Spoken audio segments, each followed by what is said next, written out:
Baden-Powell nació el 22 de febrero de 1857 en una casa de una tranquila calle de Hyde Park, en Londres. Fue el 12º hijo del distinguido científico, pastor y profesor de Oxford. Fue bautizado con el nombre de Robert Stephenson Smith, tomando los dos primeros nombres de su padrino, el famoso ingeniero creador de la máquina de vapor. Él era un alumno muy apto para el arte y pronto empezó a dibujar usando ambas manos. Era muy curioso para investigar cosas inusuales, y tanto así que necesitaba largas explicaciones para satisfacer su curiosidad. Cuando apenas tenía 3 años, falleció su padre y la vida se convirtió en una dura lucha para la gran familia. Su madre afrontó la carga principal de todo y pudo sacar adelante a sus hijos. Como Robert y sus hermanos no tenían dinero para comprar sus gustos, aprendieron a ser hábiles y tuvieron mucha satisfacción en hacer sus propias canoas para pescar y navegar. Robert estaba muy interesado en los trenes y después de ayudar a su mamá haciendo mandados y los demás trabajos de la casa, empleaba horas mirando los trenes y preguntando sobre ellos. Quería ser en aquel entonces un maquinista. Cuando era niño, a la edad de 8 años, escribió Leyes para mí cuando sea viejo, una especie de libro donde se aconsejaba él mismo para cuando sea mayor. El libro termina así: debes rezar a Dios cada vez que puedas, pero no puedes ser bueno con solo rezar. En 1870 entró con una beca al colegio Charterhouse. En el colegio se distinguió entre sus compañeros por su valor e intrepidez en sus peleas escolares incluso, siendo admirado también en este tema por sus maestros. Durante sus años escolares, Robert y sus hermanos viajaban mucho y a muy poco costo. Se construyeron un pequeño bote, aprendieron a hacerlo navegar por medio de una vela y pasaron la mayoría de sus vacaciones navegando. Viajaban río arriba, escogían un lugar apropiado y en él construían chozas de ramas y pasto. Pescaban, cogían conejos y pájaros y así se proveían de alimentos. Robert debía tomar parte en el trabajo pescando y cogiendo conejos, haciendo algo de la comida y bastante de lavado de los trastes. Sus primeros ensayos de cocina no tuvieron mucho éxito. Una vez la sopa que él preparó estaba tan mala que sus hermanos le obligaron a tomársela toda. Desde los 14 años tuvo gran interés por las representaciones y desarrolló en el colegio una gran habilidad como actor.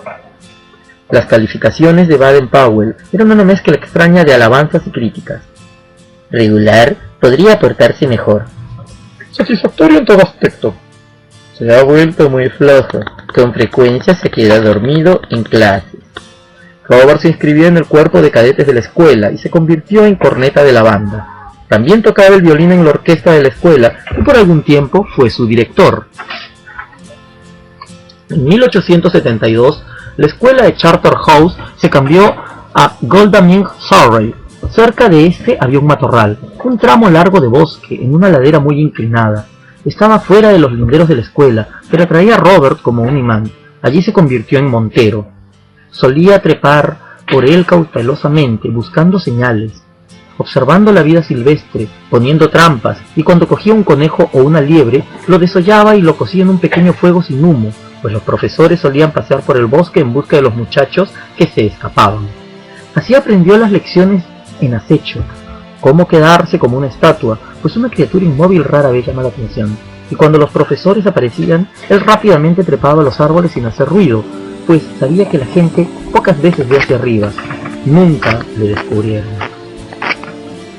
Durante las vacaciones, Robert y sus hermanos se dedicaban con más ahínco a las aventuras. Pudieron comprarse un bote plegadizo y con él hicieron excursiones largas, llenas de aventuras, acampando desde Londres hasta Gales. Remontaron el Támesis hasta su nacimiento, excursionaron por los cerros de Avon y navegaron a la vela hasta Bristol y atravesaron el estuario de Severn, que tiene 13 kilómetros, y corrientes peligrosas hasta llegar a Wales. Más tarde compraron un bote de 10 toneladas en el que navegaron por las costas de Inglaterra y Escocia, enfrentándose a mayores peligros de los usuales, pues pensaban que si encontraban algún barco en peligro y lo salvaban, ganarían con ello una fortuna. Así pues se hacían a la mar cada vez que había galerna, y una vez en el canal por poco se hunden, cuando el baupre se les hizo pedazos y las velas se les rasgaron, pero con una hábil maniobra se salvaron todos.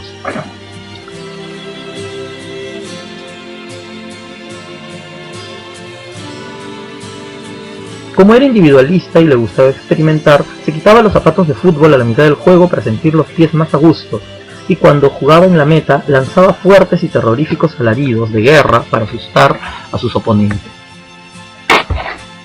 A pesar de todo, los días que pasó en la escuela los aprovechó adiestrándose para la vida que le esperaba, y el Dr. Hyde Brown, el director, le dijo al despedirle: «Su habilidad es mayor de la que aparece en el resultado de su trabajo formal, y yo estoy satisfecho de su conducta».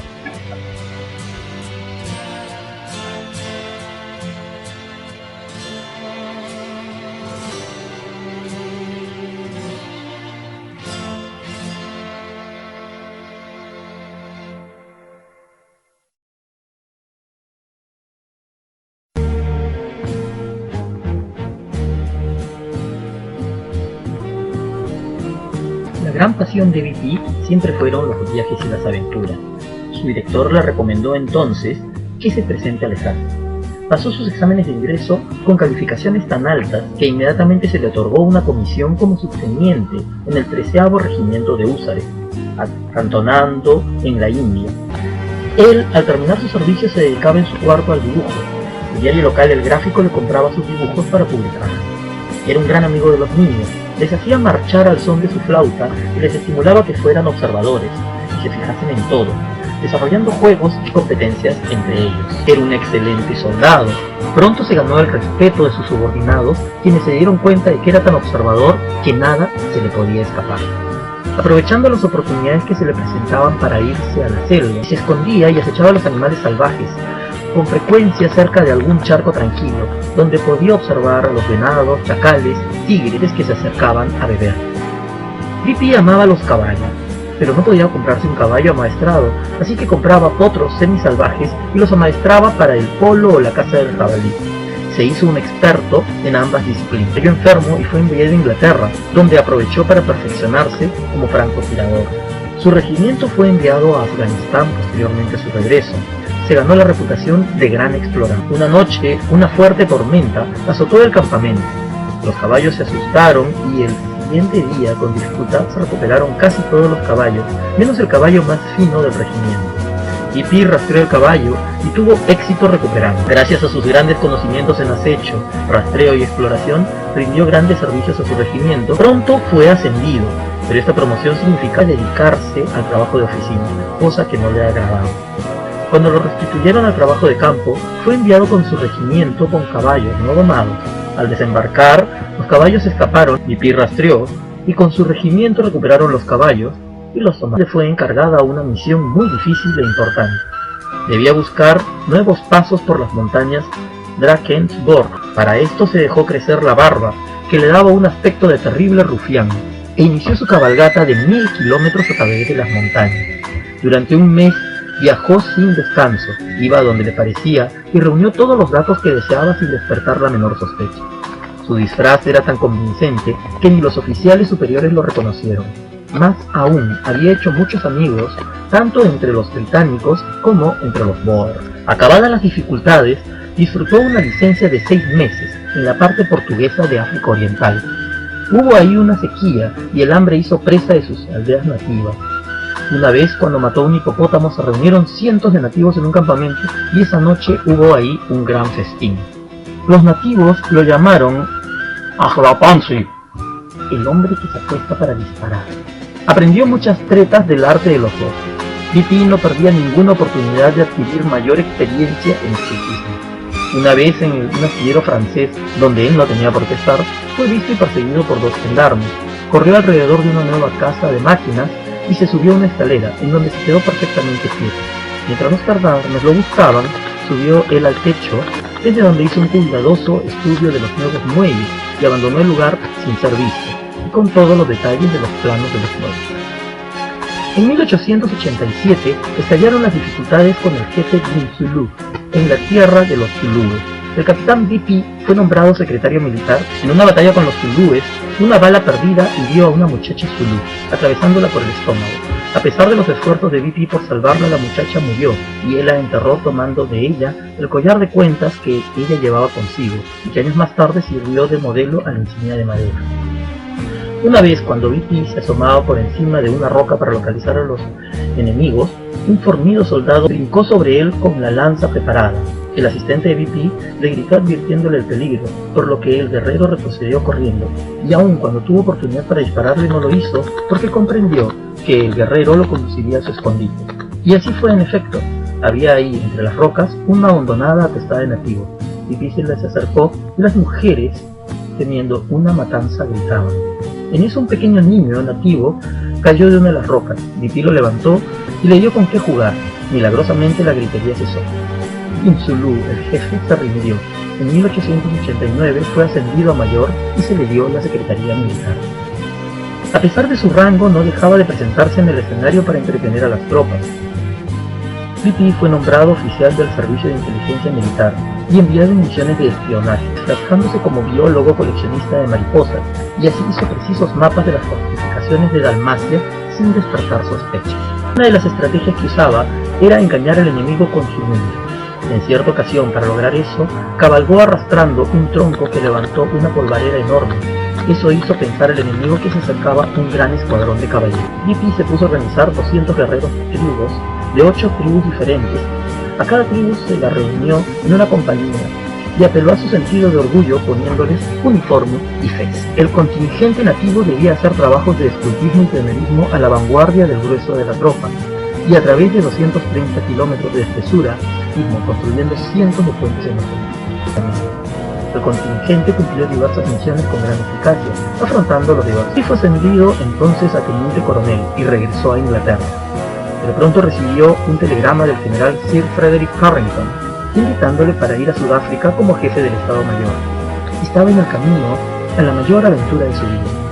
En Sudáfrica viajó a Mafeking, a Bulawayo, para encontrarse con el general Carrington. Los matabeles, quienes se dedicaban a matar a los colonos, se retiraron a unas fortificaciones en los cerros Matopo, donde desaparecían. BP fue enviado a buscarlos. Durante la noche se fue a los cerros. Ahí esperó hasta la aurora para que el humo de sus cocinas descubrieran sus escondites. Fue así como encontró muchas partidas de guerreros y después dio a sus tropas. Baden-Powell hacía que los soldados durmieran con las botas puestas para protegerlos de un enemigo astuto. Durante la noche se paseaba entre ellos golpeándoles la planta de los pies con un bastón para comprobar que tenían las botas puestas. Durante una expedición, hombres y bestias estaban agotados por falta de agua. Él vio a lo lejos volar una pareja de palomas y fue a investigar, y tal como él había sospechado, estas estaban sobre una charca.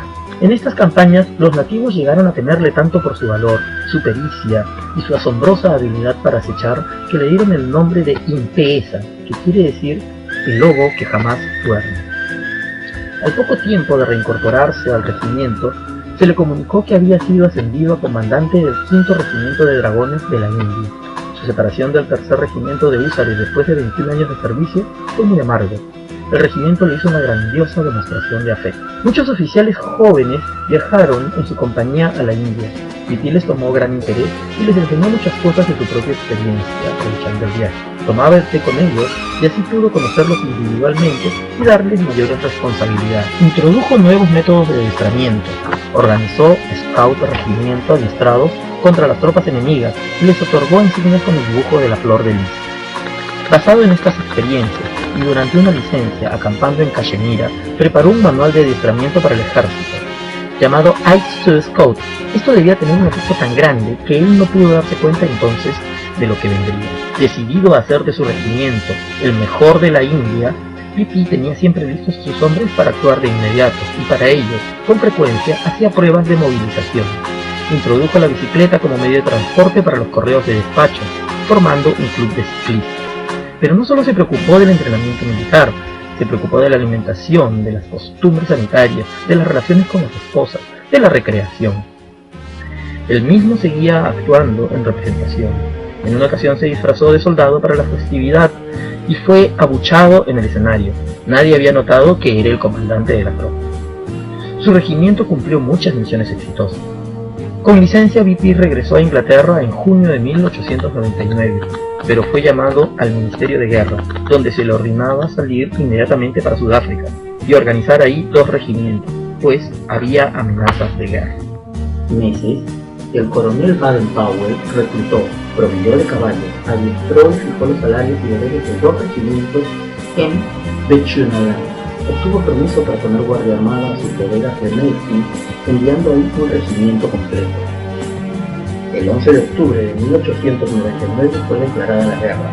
9.000 boers avanzaron hacia Mayfield, pero sus habitantes estaban animados de un espíritu muy intenso. Pippi contaba con solo 1.000 soldados para proteger a 600 colonos y a 7.000 nativos. Para lograrlo, construyó un anillo de 60 fuertes y cavó un intrincado sistema de trincheras. Pippi confió en atacar y aparentar supremacía, pues las fuerzas enemigas eran muy superiores. Improvisó entonces un tren blindado con el que hacía muchas salidas, dirigiendo las operaciones desde una torre de señales colocada sobre su cuartel general.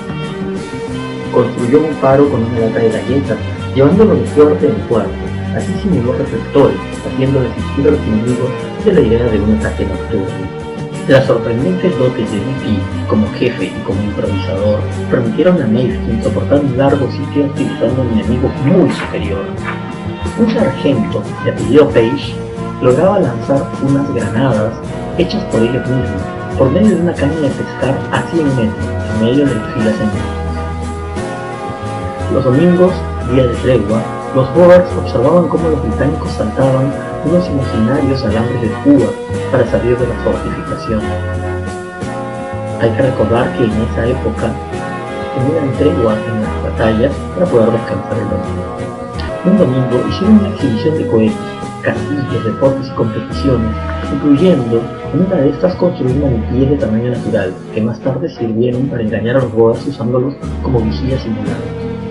Conforme el sitio continuaba, la vida se hizo más difícil. Hubo que matar a los caballos para podérselos comer, utilizar sus pieles para hacer cecinos. Con las colas y las crines se hicieron almohadas, con las cerraduras bombas y con los huesos se hizo sopa. Todos los muchachos de más de 9 años fueron organizados como mensajeros para poder así utilizar todos los hombres como soldados. Mandados por un joven oficial, causaron con su eficiencia gran impresión en Pippi. La defensa de Mayfield impresionó tanto a los boers que un artillero envió una nota dentro de una granada en la que decía que deseaba beber a la salud de Pippi. Así que este le envió un whisky por intermedio del emisario con bandera blanca. Pippi cuidó que la vida continuara su curso normal en cuanto fuera posible. Emitió billetes de 1 libra y 10 chelines para que los negocios pudieran continuar. Por la noche, Baden-Powell solía salir solo a espiar a la milicia. Por medio de un megáfono daba órdenes para hacer creer que había un ataque, con lo que conseguía traer el fuego a los boers y los conservaba de espiar. Cuando envenenaron sus suministros de agua, Pippi se las arregló para purificarlos. Fabricó maniquíes que colocaba en las posiciones de guardia, de tal modo que parecía haber mucha energía y que además daba la impresión de ser inmortales, pues no morían por más balas que recibían. Hizo cargar vagones de tren con dinamita que eran empujados por las vías, que cuando recibían el fuego enemigo estallaban causando grandes pérdidas. Hacía salir a los hombres de noche y escondidos esperaban al amanecer, con el sol detrás de ellos, para empezar un ataque que el enemigo no podía responder, cegados por el resplandor del sol. En fin, resistió haciendo gala de estrategia y conocimiento, enfrentando fuerzas muy superiores.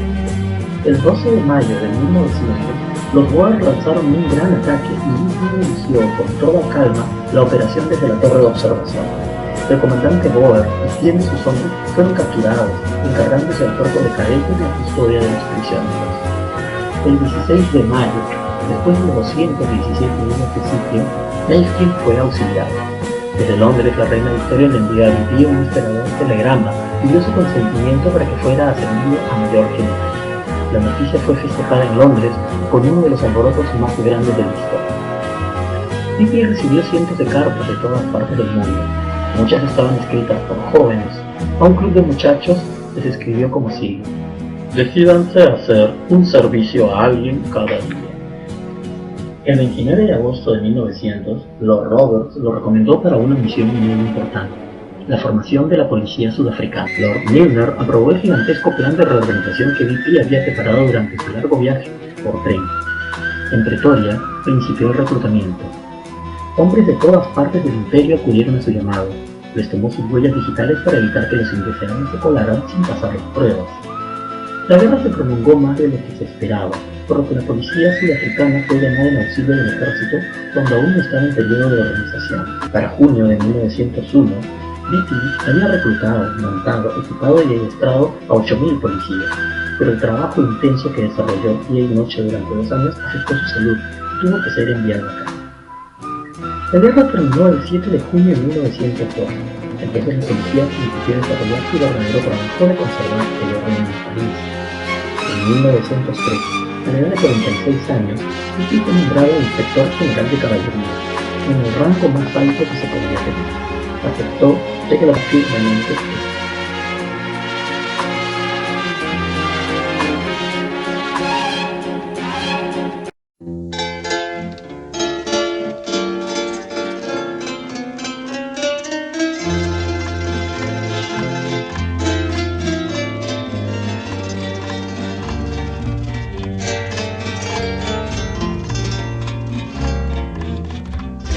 Ya en 1901, BP había descubierto que su libro, Ayudas para la Exploración, había atraído la atención de personas fuera del ejército. Estaba siendo usado en la educación y algunos maestros ensayaban sus ideas. Iba a ser publicado por un periódico en entregas quincenales. En 1904 dio algunas ideas al adiestramiento de los muchachos sobre los lineamientos de los exploradores del ejército. Estas ideas las había desarrollado considerablemente desde la época de los cadetes de Mayfield y el interés despertado por Ayudas al Escultismo. BP fue invitado por Sir William Smith, fundador de una brigada para jóvenes, a una inspección en Glasgow con una reunión de 7.000 miembros, y aun cuando quedó impresionado por la reunión y por el entusiasmo de la juventud reunida ahí, sentía que en esa organización podría reunirse 10 veces más muchachos si consiguiera un programa que les interesara. En 1907, en la Burton Gallery y en la Academia Real se exhibieron sus dibujos originales sobre Mayfield y el África Oriental, incluyendo el busto que hizo de John Smith. Esta exposición atrajo mucho público. BP había ideado cómo podría ayudar a la juventud. Pensaba que ésta necesitaba algo más que instrucciones, por lo que ideó mostrarle la belleza de la obra de Dios en la naturaleza. Pensaba que era suficientemente conocido y popular para poner en práctica esta idea. A principios del verano de 1907, hizo contacto con un famoso organizador y el propietario de un periódico, y pensó, he aquí el hombre. Discutió sus ideas con el señor Arthur Pearson, y como resultado de aquella conversación, el 25 de julio de 1907, 25 muchachos de diferentes clases sociales llegaron a la isla de Brownsea en el puesto de Poole para acampar con BP. Este dividió a los muchachos en patrullas de 5 y al jefe le invistió de amplios poderes para dirigir los trabajos y juegos. Sir Percy Everett recuerda la magia de aquellos juegos de campamentos nocturnos cuando BP se refería a sus experiencias en escultismo, y a la mañana siguiente, luego de despertar al campamento, haciendo sonar su cuerno de caza en recuerdo de la campaña de los Macabeles, BP convertía sus historietas en demostraciones prácticas de rastreo, acecho y pianismo. Tuvo tanto éxito aquel campamento de 2 semanas que BP fue capturado durante un juego de acecho. Cuando el señor Van Rell, dueño del campo, y algunos de sus amigos le visitaron una noche, fueron arrestados por una patrulla que hacía la guardia nocturna. Después del éxito obtenido en el campamento de Brownsea, el señor Arthur Pearson prometió costear el programa de los Boy Scouts durante 1 año y al mismo tiempo realizaba la publicación de Escultismo para Muchachos que BP escribía. BP se retiró a un molino para trabajar sin distracciones este proyecto. En otoño de 1907 visitó al secretario general de la YMCA, quien declaró que BP no le interesaba realmente fundar una nueva organización, sino que solo tenía el vivo deseo de ayudar a las ya existentes. Pero la madre de BP vio en su programa posibilidades que él jamás soñó en aquellos días en que comenzaba a ponerlo en práctica. En enero de 1908, Scouting for Boys comenzó a aparecer por entregas quincenales a 4 peniques cada uno. En noviembre de 1909 se invitó a todos los exploradores para reunirse con BP en el Palacio de Cristal. Estuvieron presentes más de 11.000 Boy Scouts. En aquella reunión se presentaron grupos que se denominaban a sí mismos muchachas guía. BP se dio cuenta de que también había que hacer algo en favor de ellas y se les permitió inscribirse en la oficina central. Entre tanto se fundaba el movimiento para ellas.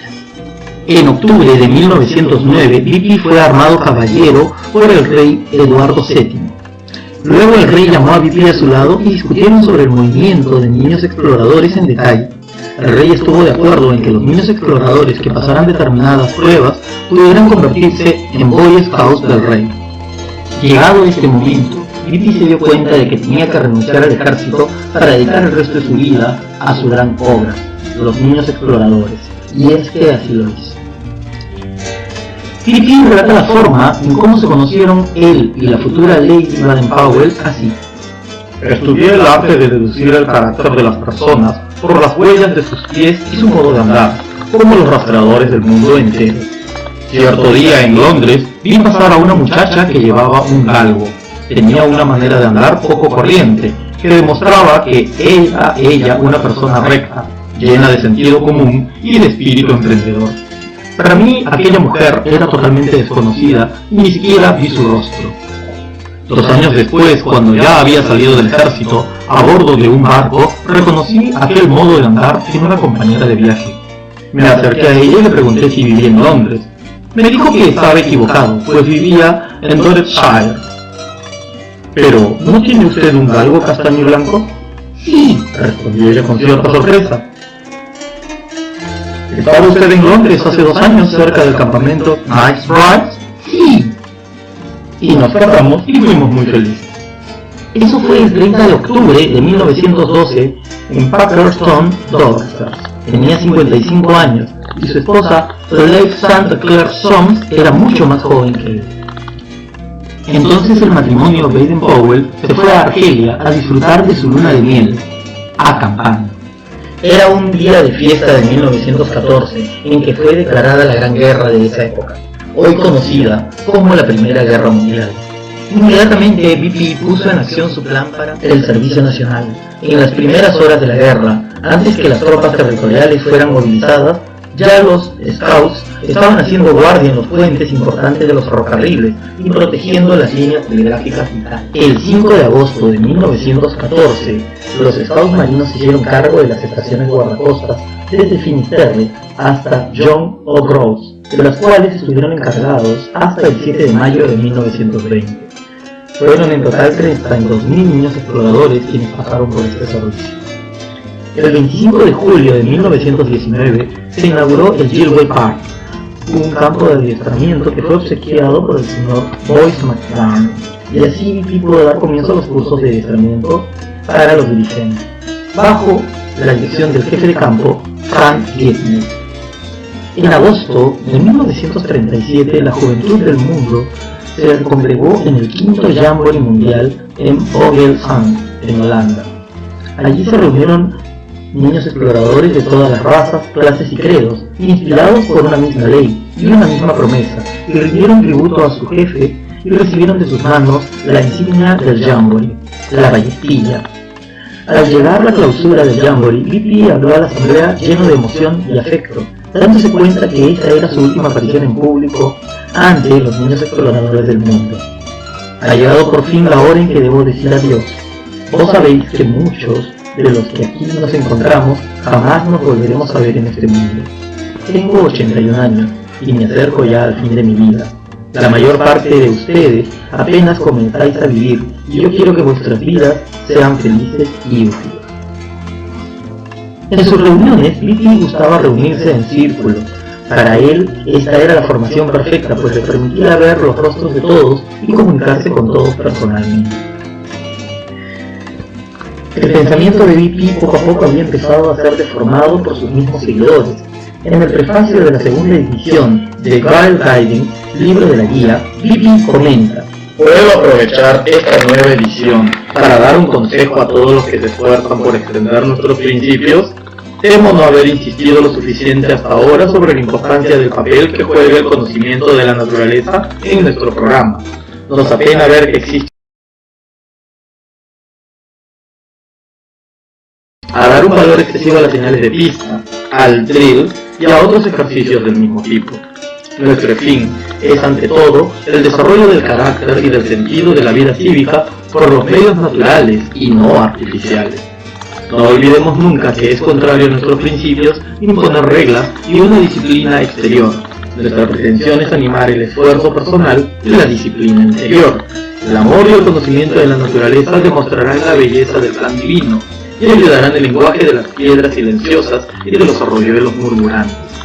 Nuestras muchachas deben aprender a descifrar el libro maravilloso que nuestro Padre nos ha dado. Con Longfellow las repetiremos sin cesar. La naturaleza, vieja nodriza, tomó al niño en su regazo diciéndole: «He aquí el libro que tu padre ha escrito para ti. Ven, salgamos juntos hasta regiones desconocidas y disfrutemos en el manuscrito de Dios lo que todavía no ha sido leído». Pippi había sido nombrado caballero por el rey Jorge, tomando el título de Gilbert, por el centro de adiestramiento scout. A partir de ahí se le llamó Sir Baden Powell, pero para nosotros siempre será Pippi. Sin embargo, él se retiró a vivir sus últimos días en el África, cerca al monte Kenya. Allí apaciblemente murió el 8 de enero de 1941. Un grupo de soldados y scouts en el que se mezclaron los blancos y los negros lo condujo hasta su última morada a la sombra del monte Kenya. Pero antes de irse, Pippi nos dejó un mensaje a todos nosotros, que voy a leerles a continuación. Y dice así: Queridos exploradores, si alguna vez habéis visto la obra de Peter Pan, recordaréis cómo el jefe de los piratas estaba siempre haciendo su último discurso de despedida, por temor de que posiblemente cuando llegara la hora en que había de morir, no fuera a tener tiempo para darlo a conocer. Así me sucede a mí, y aun cuando no me estoy muriendo en este momento, esto tendrá que suceder uno de estos días, y deseo deciros una palabra de despedida. Recordad, esta es la última que oiréis de mí, por tanto, meditad. He tenido una vida muy dichosa, y deseo que todos vosotros tengáis también vidas muy dichosas. Tengo para mí que Dios nos ha puesto en este mundo encantador para que seamos felices y gocemos de la vida. Pero la felicidad no proviene de la riqueza, ni de tener éxito en la carrera simplemente, ni dándose uno gusto a sí mismo. Un paso hacia la felicidad es hacerse uno sano y fuerte cuando niño, para poder ser útil y así poder gozar de la vida cuando se es hombre. El estudio de la naturaleza os enseñará cómo ha llenado Dios de cosas bellas y maravillosas este mundo, para que lo podáis gozar. Estad satisfechos con lo que os haya tocado, y sacad de ello el mejor partido que podáis. Ved siempre el lado bueno de las cosas, y no el malo, pero la verdadera manera de obtener felicidad es haciendo felices a los demás. Tratad de dejar este mundo en mejores condiciones que como lo encontráis. De esta manera, cuando os llegue la hora de morir, podréis hacerlo feliz, porque, por lo menos, no perdisteis el tiempo e hicisteis cuanto fue posible por hacer el bien. Estar preparados de esta forma para gozar de una vida dichosa y morir dichosos. Asíos a vuestra promesa de explorador, siempre, aun cuando hayáis dejado de ser muchachos. Que Dios os ayude a hacerlo así. Vuestro amigo, Pippi.